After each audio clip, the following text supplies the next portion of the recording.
देश की हर बड़ी खबरें हंगामा टाइम्स न्यूज़ आपको प्रमुखता से दिखाता है। वहीं आज हम दिल्ली एनसीआर के नोएडा में आए हुए हैं, जहां आज 24 अगस्त को टेक्नोशियन 8.0 वर्ल्ड कप 2024 का दुनिया का सबसे बड़ा रोबोटिक टेक्नीशियन कार्यक्रम हो रहा है, जहां पर हमारे साथ में इस वक्त आप देख रहे हैं कि एक प्रख्यात एंकर अनुकृति गोविंद शर्मा हैं, जो लेखिका भी हैं और प्रोफेसर भी हैं। तो वहीं पर हम उनसे जानेंगे कि आखिरकार इस कार्यक्रम में क्या विशेष रहा, जहां पर मुख्य अतिथि के रूप में पहुंचे हैं केंद्रीय मंत्री, और एकरा के द्वारा जो कार्यक्रम का आयोजन हुआ है क्या विशेष है। अनुकृति जी, यहाँ पर बताइए, जो मुख्य अतिथि के रूप में पहुंचे हुए गजेंद्र सिंह शेखावत केंद्रीय मंत्री जो हैं कल्चर एंड टूरिज्म के भारत सरकार के, तो वहीं पर एकरा द्वारा इतना खूबसूरत ये रोबोटिक्स कार्यक्रम जो किया गया है, किस तरह से आपने इसकी एंकरिंग और क्या रूपरेखा रही कार्यक्रम की, हमारे दर्शकों को बताइए।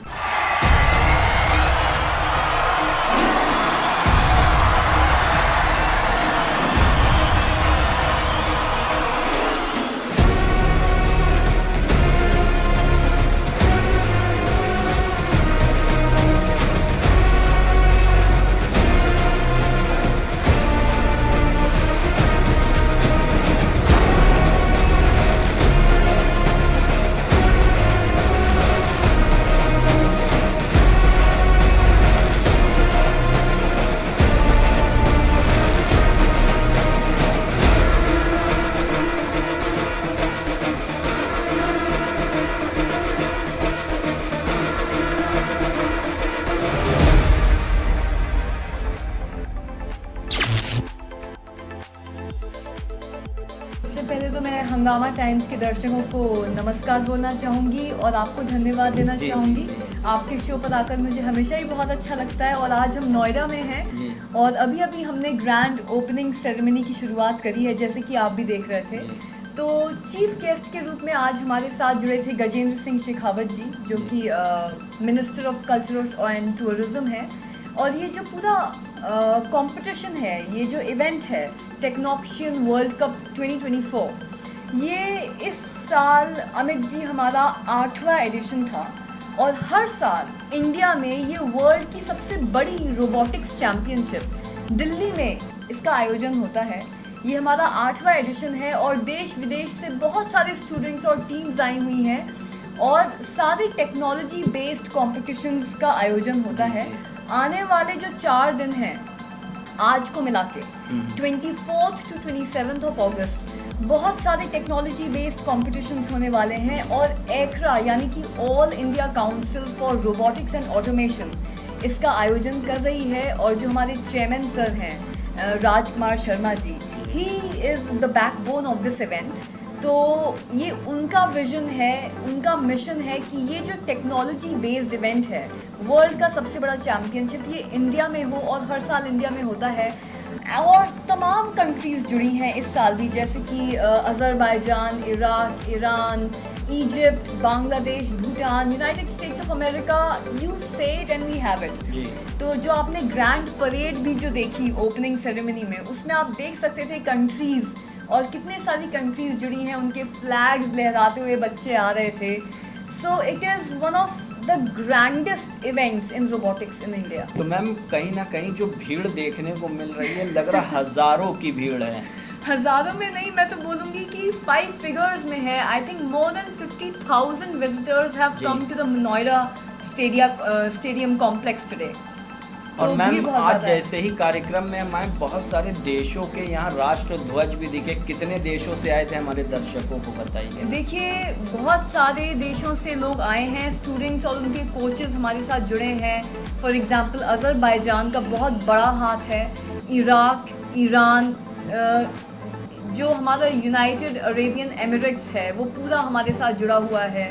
United States of America, London, Bangladesh, Nepal, Bhutan, सब जगह से स्टूडेंट्स आए हुए हैं। और जहाँ तक रही इंडिया की बात, तो इंडिया में कोई ऐसा स्टेट नहीं छूटा है जहाँ से स्टूडेंट्स आज हमारे साथ नहीं जुड़े हैं, कन्याकुमारी से लेके कश्मीर तक, we have students from each and every state of India joining us in Noida today. जी, तो मैम जिस तरीके से यहाँ छात्र छात्राओं ने 50,000 लोगों ने कहीं ना कहीं इतिहास रच दिया है, और ये रोबोटिक्स की जो कार्यशाला थी, तो कहीं ना कहीं सभी क्या संदेश देने की वो उद्देश्य था आयकरा का? देखिए, ये बात बहुत ही ऑब्वियस है कि हर एक इंडस्ट्री में जैसे हम देख रहे हैं इंफॉर्मेशन टेक्नोलॉजी का एक बूम हो रहा है, और आईटी के साथ साथ रोबोटिक्स और आर्टिफिशियल इंटेलिजेंस अब लगभग हर एक इंडस्ट्री में, हर एक क्षेत्र में बहुत ज़्यादा जादू और जलवा बिखेर रही है। आईटी और रोबोटिक्स के बिना आप अपनी दुनिया के बारे में अब सोच भी नहीं सकते, चाहे वो हमारे स्मार्टफोन्स ही क्यों ना हो। सबसे कॉमन एग्जांपल है, या फिर जो इस समय हम लोग इंटरव्यू कर रहे हैं, ये टेलीकास्ट हो रहा है, ब्रॉडकास्ट हो रहा है। रोबोट्स जो हैं उनकी अगर बात करी जाए तो वो हर एक क्षेत्र में अपनी जगह बना रहे हैं। चाहे आप होटल्स में, रेस्टोरेंट्स में जाएं तो वहाँ पर आपको रोबोट वेटर्स मिलेंगे जो खाना सर्व कर रहे हैं। एंकरिंग की बात करी जाए, आप खुद एक एंकर हैं, मैं एक एंकर हूँ, अब तो न्यूज़ चैनल्स में रोबोट एंकर्स एंकरिंग कर रहे हैं। ऐसी कोई इंडस्ट्री छूटी नहीं है जहाँ पर रोबोट्स अपनी जगह नहीं बना रहे हैं।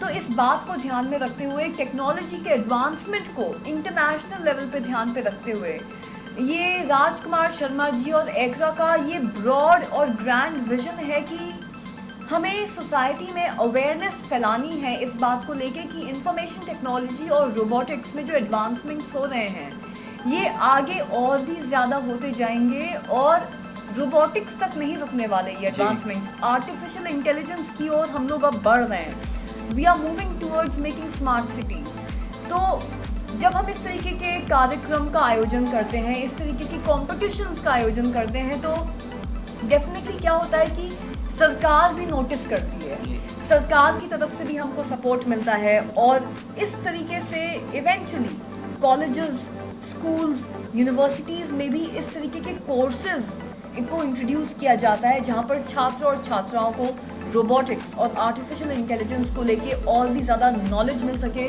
और इन सब्जेक्ट्स पे कोर्सेज डिज़ाइन किए जा सके। जी, तो मैम जैसे आयकरा द्वारा ये कार्यक्रम राजकुमार शर्मा जी द्वारा जो आयोजित था, यहाँ पर यानी कि कई और भी संस्थाओं ने मुझे लगता है कि प्रतिभाग किया है, और क्योंकि इतना भव्य कार्यक्रम जो दिख रहा है, कहीं ना कहीं देश की मोदी सरकार का ज़मीनी स्तर पर सपना भी साकार होते हुए कि पूरा देश को बदला हुआ, जहाँ पर यहाँ का जो मंच या जो भी कार्यक्रम है बहुत अद्भुत है।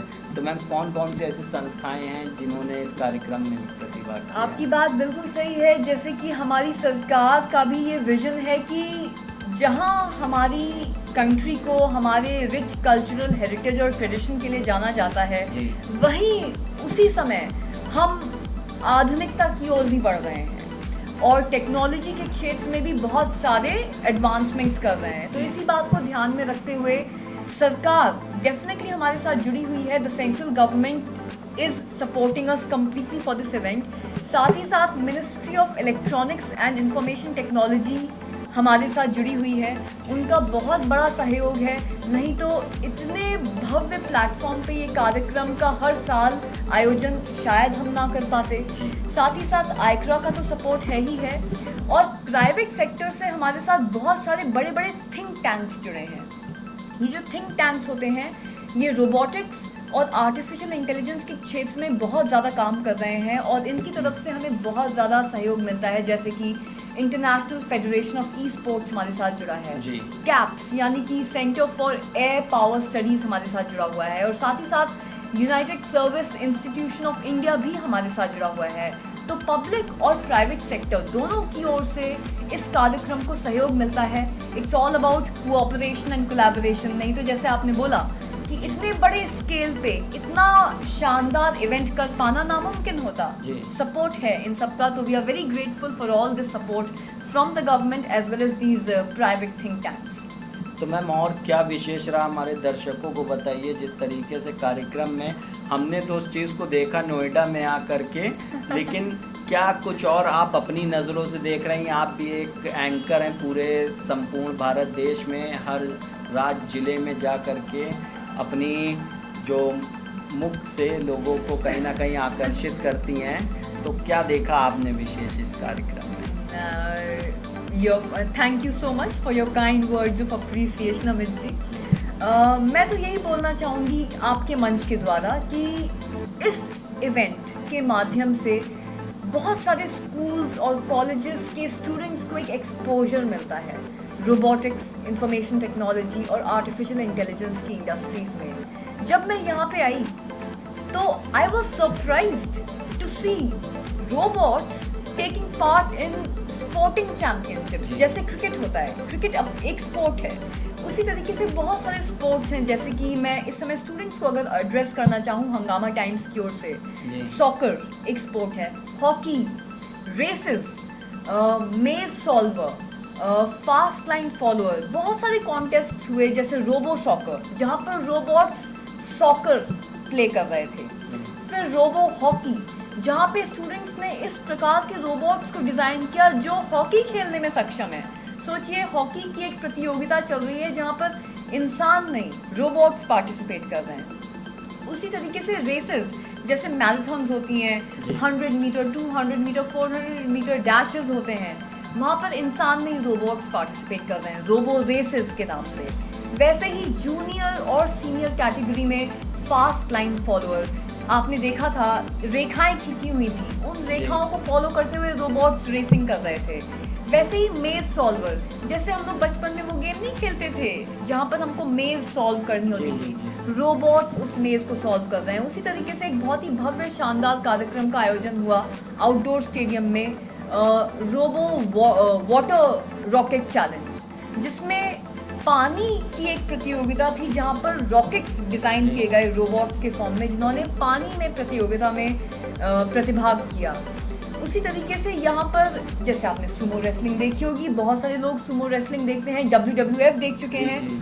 वैसे ही यहाँ पर बॉट कॉम्बैट्स हो रहे हैं जहाँ पर सुमो रोबोट्स को डिज़ाइन किया गया है 15, 30 और 60 किलोग्राम की कैटेगरीज में, और ये रोबोट्स अरीना में उतर रहे हैं, क्लोज्ड एनवायरनमेंट में उतर के आपस में रेसल कर रहे हैं, रेसलिंग चल रही है। तो आप देख सकते हैं कि तमाम प्रतियोगिताएं हो रही हैं and they are all digitally based, these are all digital competitions जिसमें स्टूडेंट्स प्रतिभाग कर रहे हैं। और जब इस तरीके की स्पोर्टिंग चैम्पियनशिप्स होती हैं तो इनमें बच्चों को मज़ा भी बहुत आता है और साथ ही साथ बच्चों को सीखने को भी बहुत कुछ मिलता है। तो मैं चाहती हूँ कि स्टूडेंट्स को ज़्यादा से ज़्यादा एक्सपोजर मिले इस प्रकार के कार्यक्रम्स के माध्यम से।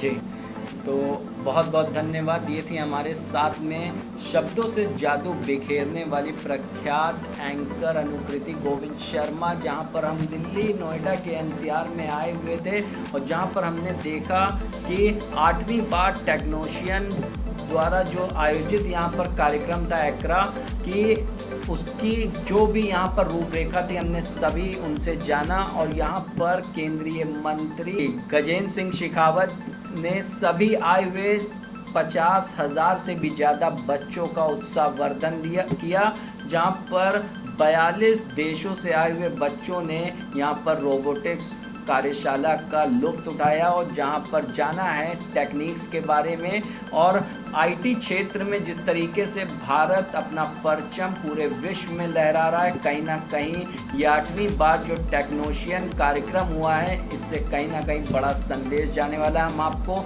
लगातार यहाँ पर 24 अगस्त का जो कार्यक्रम है वो दिखा रहे हैं नोएडा में कि किस तरह से क्या कार्यक्रम है। और यहाँ पर बहुत ही खूबसूरत अंदाज में अनुकृति गोविंद शर्मा जी से हमने बात किया और जाना आखिरकार जो एक्रा के चेयरमैन राजकुमार शर्मा द्वारा आयोजित ये कार्यक्रम है। आगे भी आपको हम दिखाते हैं क्या विशेष है इसमें।